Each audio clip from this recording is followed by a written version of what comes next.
So in the last lecture we talked about modified force. Now we'll talk about the modified differential equation.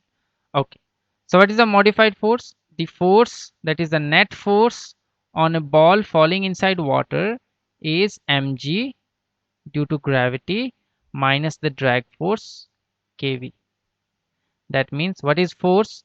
Force is mass into A. I should write A net.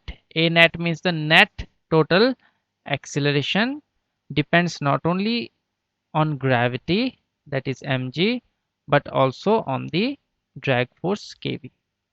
Okay. Now we can make this differential equation in terms of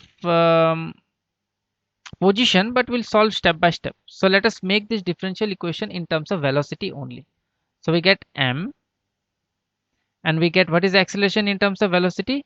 It is dv by dt. Okay. So it is dv by dt. And then this is mg minus kv as usual, whatever is written.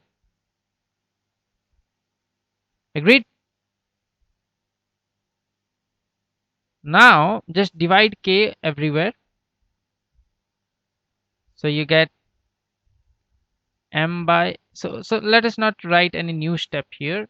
So since you are dividing everywhere by k, then let me write it here. So there will be an m by k here, there will be an m by k here, and then this will be alone. Okay. Now consider this m by k term as usual, and what we'll do is we'll do little bit of juggling here and there. Now try to understand that this part mg by k is a constant. Agreed? So treat it as a constant, and let us see. So what we'll do now is, can I write this? I can write this, right? I can write dv divided by mg by k, the constant. Okay, no problem in writing the constant, minus v, I can do this, can be written equals to, and there will be a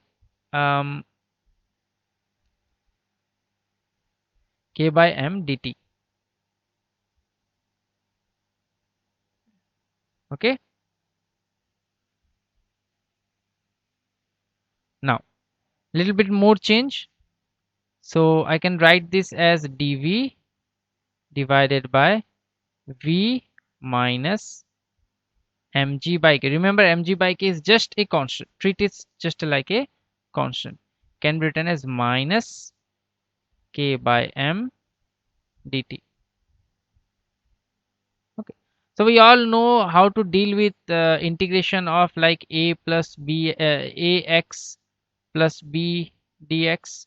This type of integration we know, or we also know the how to deal with the integration of things like 1 by ax plus minus b. Okay, we know how to deal this, these are all plus 2 stuff. So what I'll do directly is I'll just one single integration both sides. So if I do one single integration both side, what will happen? You'll get a ln. Agreed?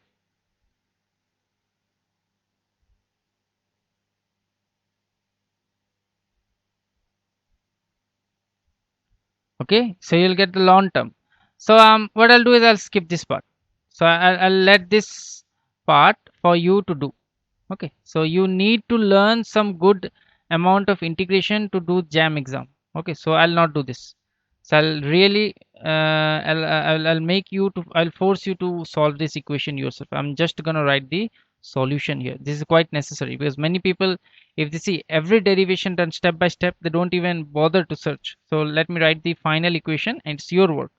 So the velocity, the last equation of velocity is mg divided by k minus mg.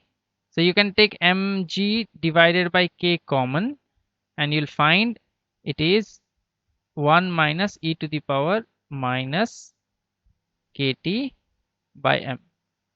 So this is the final expression for the velocity. It means you see that the velocity has a minus term here. It clearly indicates that the velocity is decreasing with time. Now we can make things look better because we have not still reached the equation of motion, right? We are still stuck with the velocity. So what is the final equation of the velocity? So we get velocity equals to, if I take mg by k outside, then I'm left with 1 minus e to the power minus kt divided by m. Agreed? So this is not the equation of motion, and this v here actually can be written as d, let me write dy by dt. So why I have written dy by dt? Because the ball is falling down, okay, and say this direction we are calling y, and this direction we will calling x. So since it's falling down, we'll consider y. So now you need to solve what? Now you need to solve dy by dt is equals to sum mg by k. M is the mass of the ball, g is the acceleration due to gravity, k is a constant factor that decides the viscous nature of the liquid, okay, minus kt by m. So when you solve this, how to solve this? Again, you have to integrate. Okay, you know how to integrate. I'll skip the step. I'll just write the answer and just do it yourself. Okay, you need to practice these things. So you'll get y equals to, as usual, mg by k. Remember, this step is written after the integration. So please kindly do the integration. And you will find t minus m by k 1 minus e to the power minus kt by m.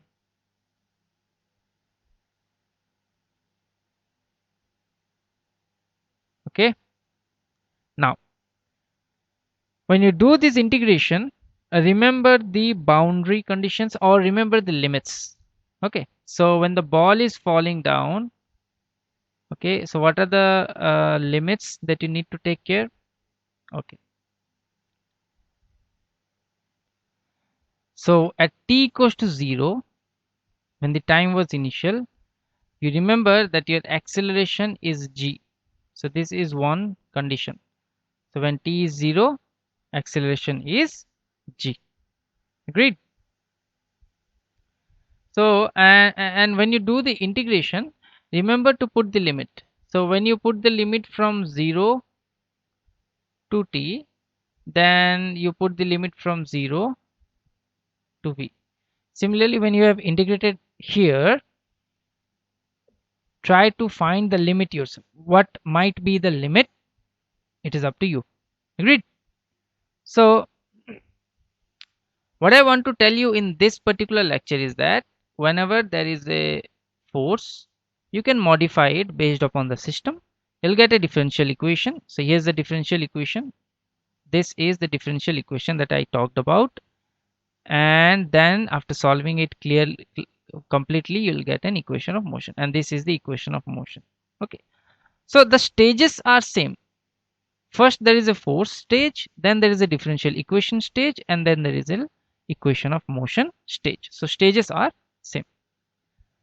So now interesting thing happen is when the time is infinite, I mean after a long time, the ball attains a constant velocity. Okay, and because the acceleration becomes 0 at that point. So in the next lecture we'll discuss more on basic classical mechanics.